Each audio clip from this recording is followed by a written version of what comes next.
Hello, my name's Windle, and for the next 15 to 20 minutes, I'm going to speak to you about the leadership map. This is something I've been working with, that I developed over the last 20 years, and I run with leaders in an open program. I run with key groups of chief executives and directors across the UK and Ireland, and this year, 2021, internationally.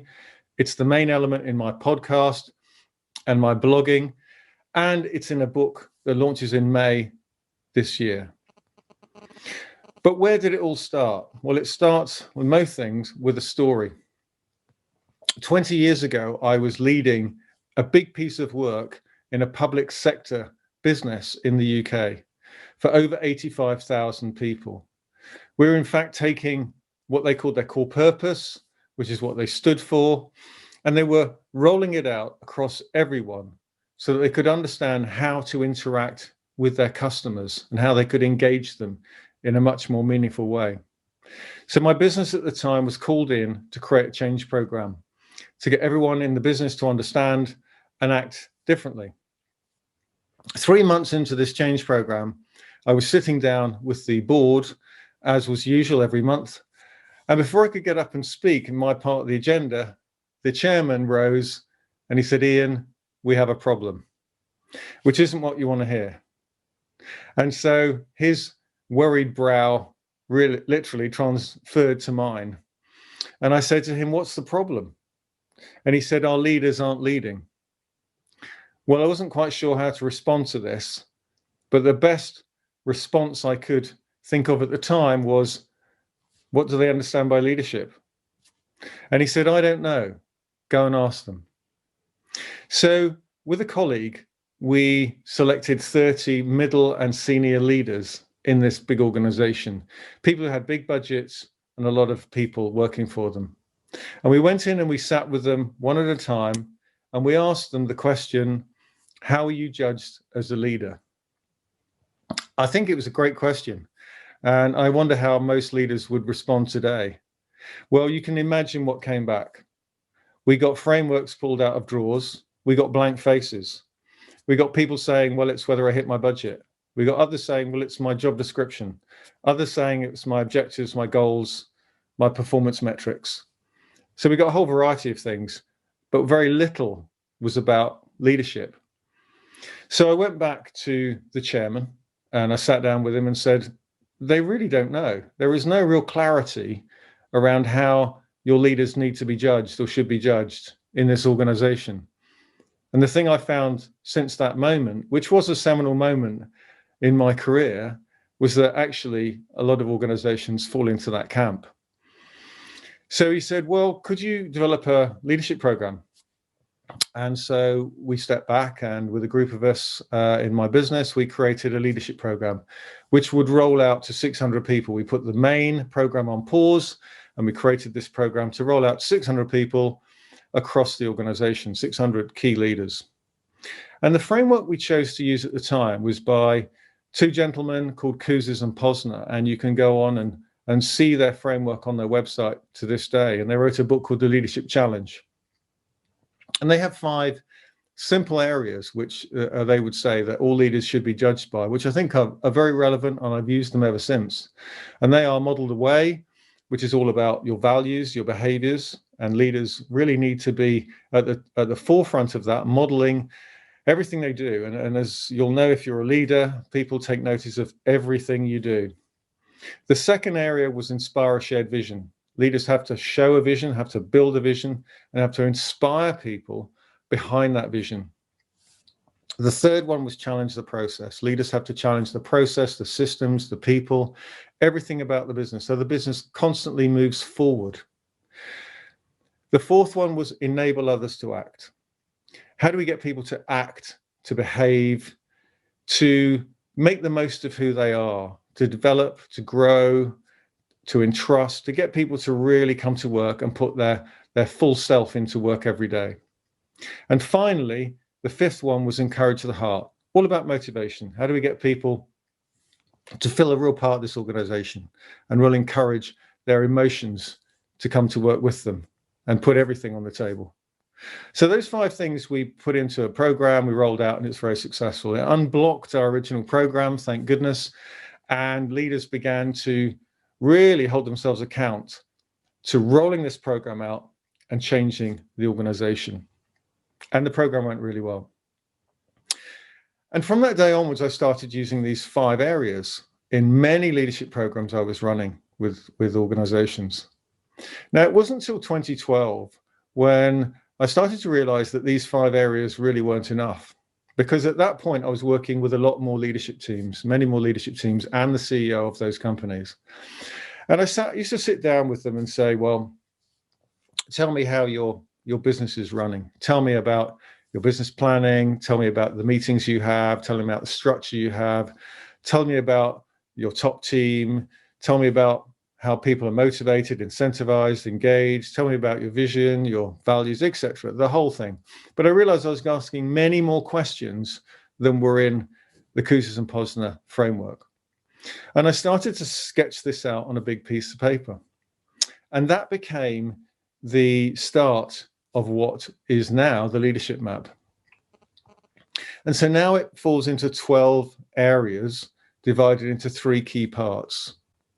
So let me take you briefly through those 12 parts, because the 5 areas from Kouzes and Posner are still in there, but there are a few others I've added along the way. And for me, what I wanted to give people in the speaking I do, in the book I've written, and in all the stuff I do now is really this blueprint for running a business, bringing it all together and saying, if you do this well, you're going to run a pretty good business. So let's look at the first part, the second part, and the third part. The first part is called strategic decision filters. Why? Because if you get these 4 parts in place, they help you to make the big decisions in your business. Now, they start with live your purpose. So a bit like Kouzes and Posner, we start with something which is really vital to a business. We start with the purpose of a business and what it is about that purpose that separates you from others. It's your raison d'etre, it's your reason to get up in the morning. If you look at companies like Disney have a beautiful purpose, which is creating happiness, just 2 words. And creating happiness sits at the heart of everything they do. There was a great story told by a friend of mine about purpose when he went to Disney, and he was doing a Disney leadership program. And at lunchtime, him and a few colleagues were wandering around the park, and they were trying to take a selfie really badly in the park. And there was a cleaner in Disney. Now, you don't often see cleaners. This was in the Florida park. You don't often see cleaners around. And she came over and said, oh, can I help you? You seem to be fumbling around with your camera. And what are you doing dressed in jackets and ties and things? This was back in the day when people wore jackets and ties. And they said, oh, we're on a program and we're just in our lunch break and wandering around. So she had a good chat to them and helped them take some nice photos. And they went back down and they continued the course. But before they did, the course director turned to the room, as you often do after lunch, and said, how was your lunch? What did you do? And my friend put his hand up and said, well, let me tell you a little story about a very nice interaction we had with somebody who was cleaning the park above us now. And he said that he relayed the story about this lady coming over and being really nice and really, leaving her task. And he said, well, we have a phrase in Disney, and that is, you have to be, for 100% of your time, you have to be on purpose. Remember their purpose? Creating happiness. But you can be off task. But you can never be on task and off purpose. And when I heard that story, I thought, wow, that really is at the heart of it. It's a bit like the maybe apocryphal story about Kennedy walking around NASA when the chap sweeping up in one of the big sheds said to him, well, Kennedy said, what are you doing? And he said, I'm helping put a man on the moon. And that's what a purpose should do for you as a business. So that's the very first one, live a purpose. And the second one is inspire a shared vision. Leaders have got to not only have a vision for their business, which should be 3 years out, should be a very vivid vision, a very descriptive vision, not just a vision statement, that gets people to really think, what would it look like when we achieve that? And the leadership team should be part of putting that together. And so creating that amazing vision, which you can then go to your business and inspire them behind what it's going to look like when we get there. Give them real optimism about the future is really important for business. That's the second part. The third part is model the way, which Kusin and Posner had, about the values. What are the values of your business? Now, the values shouldn't be too many, 3 to 5 probably, written in very simple language, probably short phrases that really sum up the behaviors you want to see day in, day out. And you've got to hold people accountable. You should be recruiting on them, inducting on them, promoting on them, succession planning on them. And if people don't work out, they don't live them, you should be firing on them. They should be the center of the culture of your business. The fourth one is set your strategy. Now, when I go around and talk to people around the country about the leadership map, and I talk about this section, setting your strategy, often people come up with, well, a strategy is our plan. It's how we're going to get there. It's how we're going to get to our vision. Well, actually, it's not, and it's one of those words. Strategy. We use strategic all the time in our businesses, don't we? It's strategic this and strategic that, but actually, there's a lot of misunderstanding about actually what strategy is, and there are many people writing about it. If you Google it, it's all over the place. So I brought together various frameworks and came up with a very simple framework for strategy, but it really comes back to what Porter said strategy is, which is it's your competitive advantage. That's the best definition I've ever found, your competitive advantage. What does that mean? Well, it's the advantage you have against your competitors in your space. So if you're a coffee shop in the high street, what makes you different from the other ones in the high street? And the other word I'd add to that is not only competitive advantage, but sustainable competitive advantage. How can you keep that going over time? So those areas are the 4 areas in part 1, strategic decision filters. Part 2 goes into teams, people and teams, and it has another 4 parts. The first part being challenge the status quo and making sure that leaders look at the people, look at the process, look at the systems, and have a very good map of how they're going to challenge the status quo day in, day out. There's a wonderful tool that I talk about in there called PDCA, Plan, Do, Check, Act, which is taken from lean manufacturing, which actually is can be applied in any organization today. One of the things we do very little of in today's organizations is we spend too much time doing and very little time reviewing. What did we do really well? What didn't we do well? And then challenging those processes, challenging the way we do things and making them better every day. So challenge the process is all about that. The 6th one is develop your dream team. Here I've taken inspiration from many authors. The heart of it is probably Lencioni with his 5 dysfunctions of a team, but I've added others around that, particularly when you look at some of the stuff Simon Sinek's done about the chemicals in our body and all the stuff about safety, about leaders make it safe enough to take risks. So there's a model in there which really starts to look at why does a team come together in the first place? What are the things they've got in common that bring them into, that you can call them a team, that bring them together? Things like goals, ethos, cadre, vision, all those things that bring teams together in the first place. Then how do you make it safe for that team to act? So you create this backdrop of safety so people feel comfortable being themselves. Then how do you create that vulnerability in the team? So you're going to bring your whole self there. You're going to admit mistakes, because we know if a leader doesn't come in and admit mistakes, people in the business aren't going to also admit mistakes. And you want people there to show up and be honest with you. Otherwise, people start covering things up and faking it and saying everything's fine. So we need to create high-performing teams in our business, all the way through our business, starting at the very top. So that's how do you create a dream team. Number 7 in part 2 is engaging the emotions. And this is all about happiness, motivation, and engagement. Happiness, people like Sean Aker, all the psychologists who've written about positive psychology these days, really important in our businesses, especially when we look at all the mental health issues we're having that are coming to light, especially in the pandemic in the last couple of years. But do we know whether people are happy or not? Do we have techniques for making people happy in our business? Very important, and I talk about that. Motivation, people like Dan Pink, who've talked about the fact that motivation does not come from money, comes from mastery, autonomy, and purpose. Again, going back to that word purpose, how do we cement some of those things in our business? And finally, engagement, looking at various ways of engaging people As we know, we look at organizations today and we can see at one end people are actively disengaged and very few people actually engaged in our businesses. So it's really important that we understand our people, we engage them, we motivate them, we create happy workforce. Again, part of the culture I talked about earlier under purpose. And finally, in that area, I talk about grit and resilience.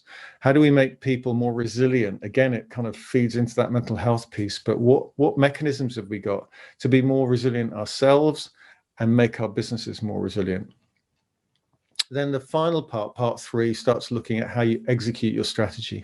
And again, 4 parts to that. The first one is looking at structure. Now, very few organizations in my experience look at their structure. In fact, if you go into PowerPoint, the only structure you get offered is a hierarchy, but there are numerous other structures you should be looking at. And I look at a number there, obviously hierarchy, matrix, core, but then I go into looking at ones like holacracy. Now, holacracy is based on teams. The idea, the concept has been around for many years, but it was codified really well in this structure called holacracy. And the best example of that worldwide is a company called Zappos, who are in Vegas. In fact, their CEO really tragically died last year in a fire, called Tony Hsieh. Wonderful book he wrote about the organization, the culture.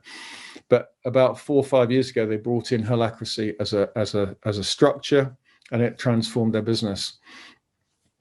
So it's understanding, as a business, have you got the right structure to support your strategy? Next, number 10 is plan your strategic priorities. We have a vision, and every year we should be getting together as a leadership team to say, well, what kind of priorities do we want in the business? What kind of goals should we have?